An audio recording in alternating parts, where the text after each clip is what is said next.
Introducing the Tianjin 1963 prototype pilot chronograph reissue, and it's an absolute beauty.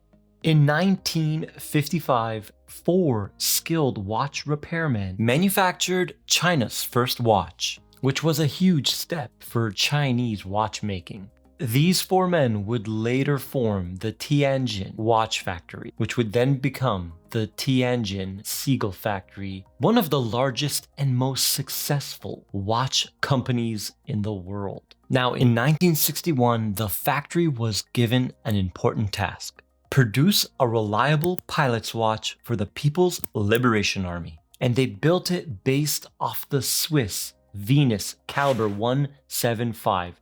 They bought the machines, the licensing, the tooling from the Swiss company who were looking to fund a new chronograph design, and they thought this one was a little bit outdated. The Tianjin factory improved upon the design, added a couple jewels. There are some versions with 21, 22, or even 23. And since the Swiss Venus Caliber was being used in the 1940s, this new ST19 movement is technically over 80 years old. So right away you know this thing is reliable. It's a tried and true design. The watches that have the military history, like this one, they were known to be tough and reliable, simply because they had to be.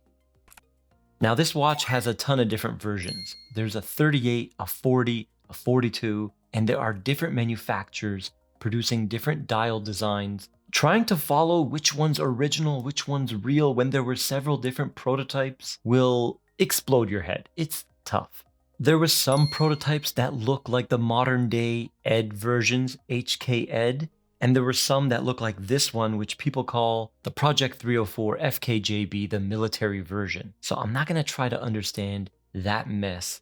Let's just say the only 100% official Seagull 1963 is from Seagull, and they only made 5,500 of those units. But that came after all these other companies started making the reissues. And it gets even more confusing because there could be some parts sharing. Mine has the official dial, the 2 lines above the 6 o'clock. It's written in Chinese. It says China Tianjin Watch Factory. That's what those 2 lines mean. That's what the official one has. And the color of my dial is the official color.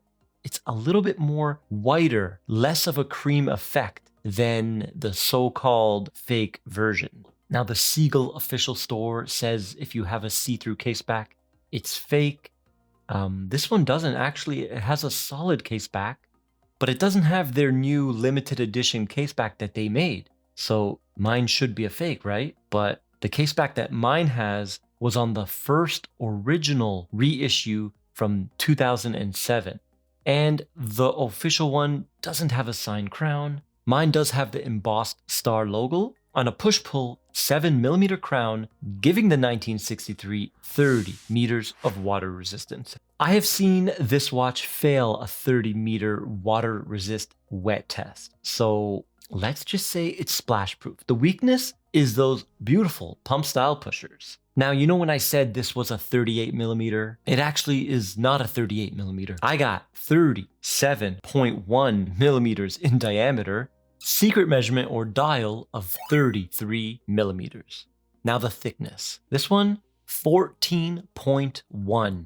We got no drilled lugs and a lug to lug of 46.7. Interesting dimensions. It does look a little bit tall due to that huge boxed crystal, but I like to wear mine on a single pass NATO, and I think it sits really good on the wrist. In the faraway shots, I am wearing it how I normally wear it. That's my strap. I don't wear it on the original. The lug width is 18 millimeters, no taper. It's a beautiful army green color. It's very rich. I think I'm gonna cut it and make it a single pass and see how it wears. Now, what's interesting is you can get a sapphire with this model, but I think the sapphire is absolutely the worst one to get because it adds a huge metal bezel that makes the watch look extremely thick. That thin body line, you lose it. So it's a thick watch coming in at 14, but it's all acrylic. It maintains a relatively streamlined look from the side if you don't have the sapphire. The acrylic is true to the original. It looks way more clear. It has beautiful distortion. And as long as you get Polywatch, you're good to go. Links down below where you can buy a tube and make your crystal look new every other month or whenever you need it. The case is completely high polished with clean, well-defined, sharp lugs that look beautiful and taper down nicely. This is a hand-wound chronograph. It's a joy to wind, very smooth and buttery. It does have a column wheel, which is the most desired feature in a chronograph. It gives you a crispy clean actuation.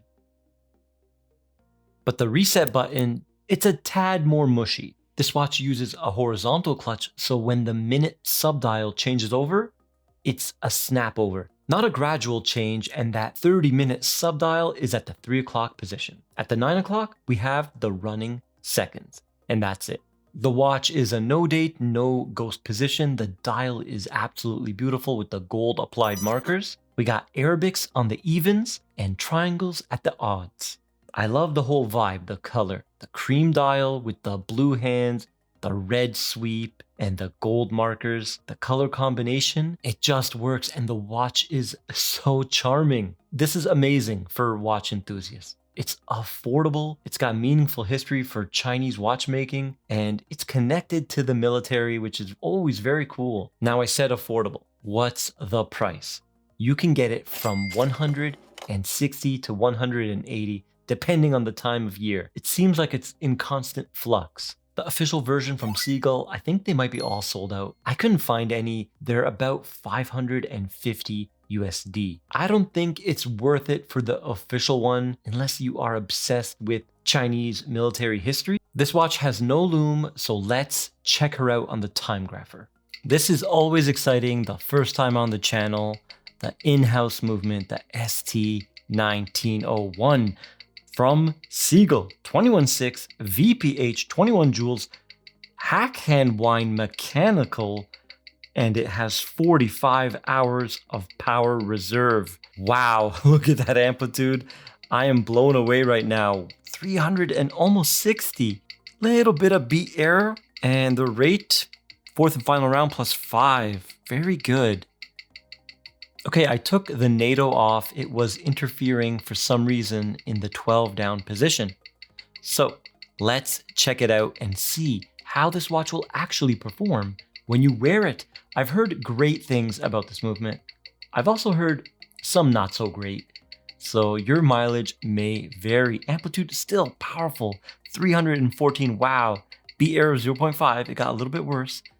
We're gonna ignore that first number. We got +5, +6, +5, and let's do the fourth and final round. +5, okay, wow.